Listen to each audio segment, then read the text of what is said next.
Monsieur le sous-préfet de l'arrondissement de Boinguel-Bamba, Monsieur le maire de la commune de Sinthiou Mamadou Boubou, Monsieur le président du conseil départemental de Goudiri, Monsieur le représentant de la délégation de l'Union européenne, Monsieur les représentants des entreprises Djengenko qui a réalisé les installations écossaires qui va assurer l'exploitation et la maintenance des ouvrages, chers partenaires de la presse et des médias, mesdames, messieurs, distingués invités, je me réjouis d'être avec vous ici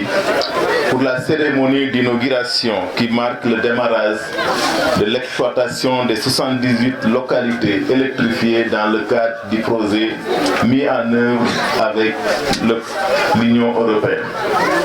dans les départements de Kanel, Bakel, Goudiri, Ranérou et Matam.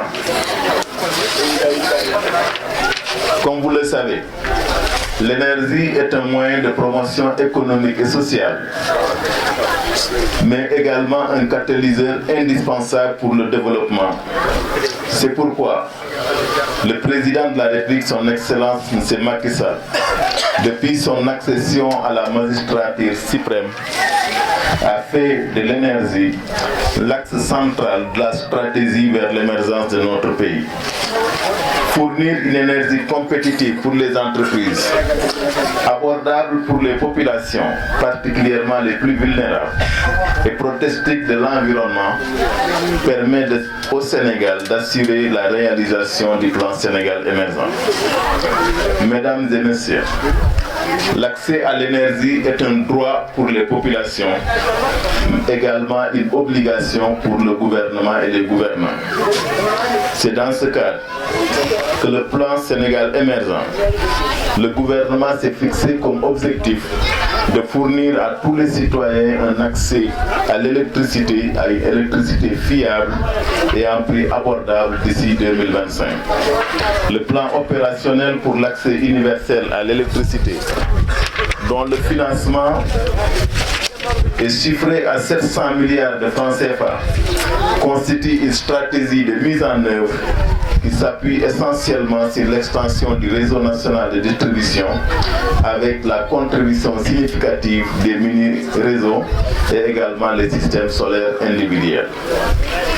Mesdames et messieurs, comme vous le savez, la devise de l'ASEA, c'est l'électricité partout et pour tous pour un développement durable. C'est plus que jamais une réalité. En plus du maillage des réseaux de distribution qui rapprochent davantage les localités de l'électricité, il est à noter que le volet électrification rurale décentralisée occupe une part importante du programme national d'électrification rurale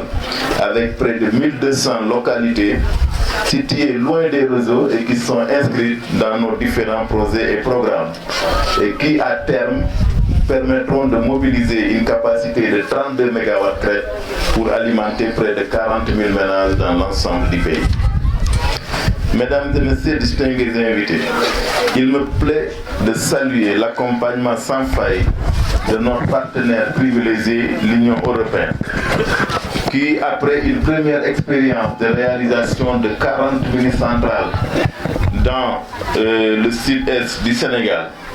nous a accompagnés dans ce vaste projet qui nous a permis d'électrifier dans une première phase 78 localités. Le gouvernement et à terme permettra également de sortir des ténèbres plus de 5000 ménages. Mesdames et messieurs distingués invités,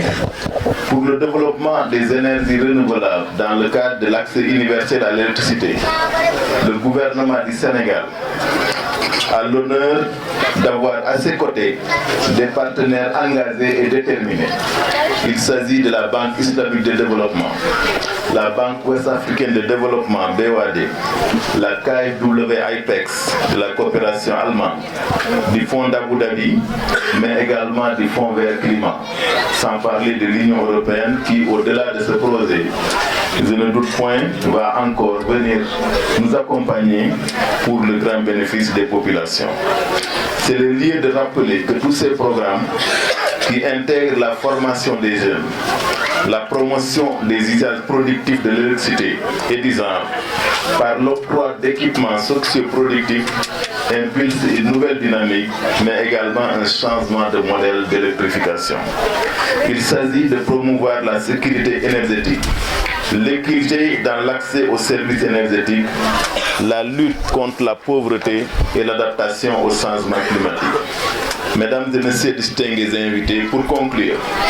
j'exhorte l'ensemble des parties prenantes de l'éducation, y compris les maires des communes bénéficiaires, à s'impliquer pour la réussite totale de ces ambitieux projets d'électrification dans l'ensemble du pays. Et je vous remercie pour votre aimable attention.